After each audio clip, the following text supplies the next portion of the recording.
Slockhead, storage issues, but last where I left off was Jeremiah 14, and I'm sorry, it's the 17th and 4th chapter, where it talks about, how we had lost our heritage. This dude don't really know the history of the scriptures, so let me grab that one more time. This is Jeremiah 17 and verse 4. And thou, even thyself, shalt discontinue from thy heritage that I gave thee, and I will cause thee to serve thy enemies in the land which thou knowest not. For he hath kindled a fire in my anger, which shall burn forever. Okay, so that was one of the curses that we had to go through, man. I stated before in, doing the video, part 1, that we had a great falling away. Just knowing that we were Negroes, knowing that they were Spics, a proverb and a byword, man. But now is going to be a time where we're going to wake up. Grab this one real quick, because this dude doesn't. A majority, this is off my experiences when I go to the so-called churches back when I was in the world. They never brought out prophecies like these, like Jeremiah 30 and 7, Isaiah 4 and 1, so on and so forth. So, this Jake is just, like the elder said, just, a whole wine bottle, man. Grab this real quick.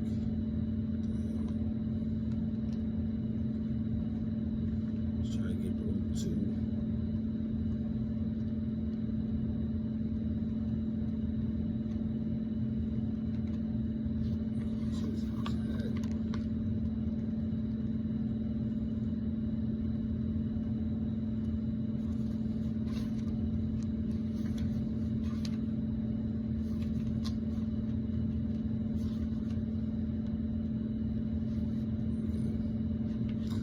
Luke 2 and 30, it says, For I knew that they would not hear me, because it is a stiff-necked people.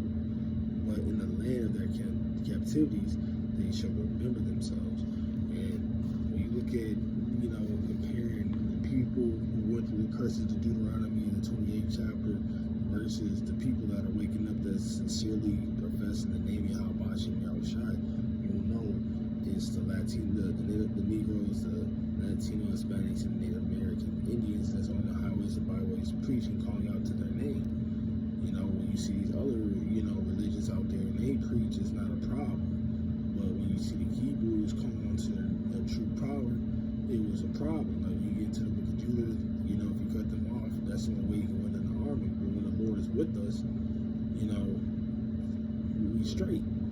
And since we're calling on the name of the Heavenly Father, we know that on this side, Israel, on this side, the elect, who Yahweh and Yahushua is going to take the victory, but at the same time, it's going to be Israel that's going to be ruling. When you get to Daniel, the 7th chapter, when it tells you, Yahushua is going to have dominion over the other nations, tongues, so on and so forth, the other nations. Alright? So I'm going to end off on this last one because of the storage issues, but you still got to work some way, somehow. This is Jeremiah 50 and 33, and it reads, Thus saith the Lord of hosts, the children of Israel and the children of Judah were oppressed together, and all that took them captives held them fast and refused to let them go. In this land, man, like I said, now we're still in a land that's so called captivity because yet we still go under the curses. You got Baruch 3 and 8. Make sure I got that right. Okay.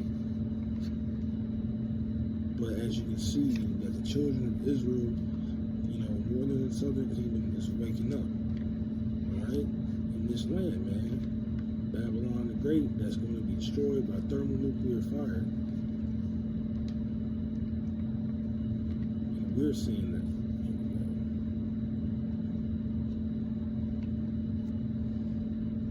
Yep, Luke 3 and 8. But this is this is the stable, and this is the conclusion, just to bite that man. Like, bro, you don't know no scriptures, man. And you so-called a pastor, but I'm not trying to get too long. It's storage, you know. And again, of course, got to give all honor, glory, and praise to do to Yahweh, Ba'ashem, Yahweh Shai, Ba'ashem, Rakakadash. And again, double honors to the elders and apostles, that great millstone that's teaching the truth that real well. I'll say peace and salutations to the whole elect. I'll close out and say shalom.